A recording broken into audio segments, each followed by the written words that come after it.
ഈ സഹോദരിയുടെ പേര് ലതിക എന്നാണ്. ഈ സഹോദരി ഇന്ന് തിരുവനന്തപുരത്തു നിന്നാണ് ഈ മീറ്റിംഗ് കൂടാൻ വേണ്ടി ഇവിടെ കടന്നു വരുന്നത്. ട്രിവാൻഡ്രത്ത് നിന്ന്. ഈ സഹോദരിക്ക് തിരുവനന്തപുരം മെഡിക്കൽ കോളേജിൽ നട്ടലിനൊരു ഓപ്പറേഷൻ പറഞ്ഞിരുന്നതാണ്. ഒട്ടും ബെൻഡ് ചെയ്യാൻ പറ്റത്തില്ലായിരുന്നു. പക്ഷേ ഈ പ്രാർത്ഥിച്ചുകൊണ്ടിരുന്നപ്പോൾ ഒരു ദൈവശക്തി ഈ സഹോദരിമേൽ വന്നു. ഈ സഹോദരിക്ക് ഇപ്പം വളരെ ഈസി ആയിട്ട് ബെൻഡ് ചെയ്യാൻ പറ്റുന്നു. ഇപ്പം നടുവിനൊട്ടും വേദന ഫീൽ ചെയ്യുന്നില്ല. പ്രയറിൽ എന്താണ് യേശുപ്പ ചെയ്തത് അനുഭവിക്കുന്നത്? പ്രാർത്ഥിച്ചു വന്നപ്പോഴത്തേക്ക് എന്തോ പോയതുപോലെ തോന്നി. പാസ്റ്റർ എന്നോട് തൊട്ട് നോക്കാൻ പറഞ്ഞപ്പോൾ അവിടെ മുഴയില്ല. എനിക്ക് ആ മുഴ ഉണ്ടായിരുന്നു, ആ തടുപ്പ്, ആ ബൾജിങ് ഇപ്പൊ ഇല്ല.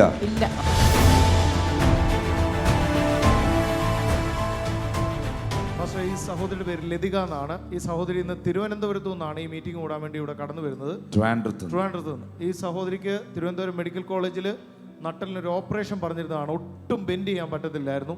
പക്ഷേ ഈ പ്രാർത്ഥിച്ചുകൊണ്ടിരുന്നപ്പോൾ ഒരു ദൈവശക്തി ഈ സഹോദരിമേൽ വന്നു. ഈ സഹോദരിക്ക് ഇപ്പം വളരെ ഈസി ആയിട്ട് ബെൻഡ് ചെയ്യാൻ പറ്റുന്നു. ഇപ്പം നടുവിനൊട്ടും വേദന ഫീൽ ചെയ്യുന്നില്ല. സഹോദരി ട്രിവാൻഡ്രത്ത് നിന്ന് വരിക,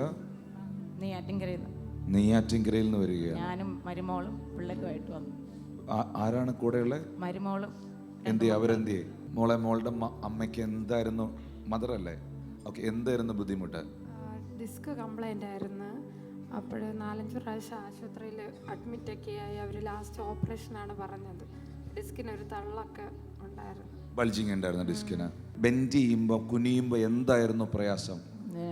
ഡിസ്ക് വേദന ഉണ്ടാവും, ഇവിടെ പിടുത്തം ഉണ്ടാവും, അവിടെ പിടിക്കും, അവിടെ കീറലുണ്ട്, കമ്പി ഇട്ട് സ്ക്രൂ ഇട്ട് മുടുക്കുന്നതൊക്കെയാണ് പറഞ്ഞിരിക്കുന്നത്. ഓക്കെ. അപ്പോൾ ഒട്ടും കുനിയൂല. ഇപ്പൊ ഈ പ്രയറിൽ എന്താണ് യേശുപ്പ ചെയ്തത് അനുഭവിക്കുന്നത്? പ്രാർത്ഥിച്ചു വന്നപ്പോഴത്തേക്ക് എന്തോ പോയതുപോലെ തോന്നി. പാസ്റ്റർ എന്നോട് തൊട്ട് നോക്കാൻ പറഞ്ഞപ്പോൾ അവിടെ മുഴയില്ല. എനിക്ക് ആ മുഴ ഉണ്ടായിരുന്നു, ആ തടുപ്പ്, ആ ബൾജിങ് ഇപ്പൊ ഇല്ല. അല്ലെങ്കിൽ നിങ്ങൾ ഇങ്ങനെ പൊട്ടിക്കരയത്തില്ലെന്ന് എനിക്കറിയാം. ഒന്ന് ബെൻഡ് ചെയ്ത് നോക്കാവോ?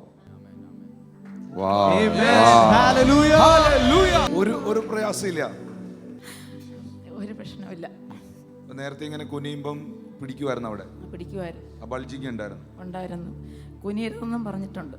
അതുകൊണ്ട് പരമാവധി ശ്രദ്ധിച്ചാണ് നടക്കുന്നത്. ഞാനിപ്പോൾ ഈ ക്രിസ്മസിൻ്റെ തലേ ദിവസവും ആശുപത്രിയിൽ വന്നതേ ഉള്ളൂ. ശരിക്കും നിങ്ങൾ സൗഖ്യമായോ? തീർച്ചയായിട്ടും. എത്ര മാറ്റിയാലും മതി വരത്തില്ല.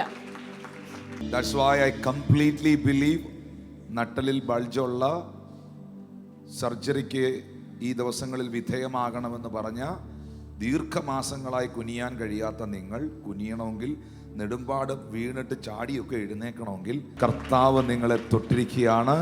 You are healed. May God bless you.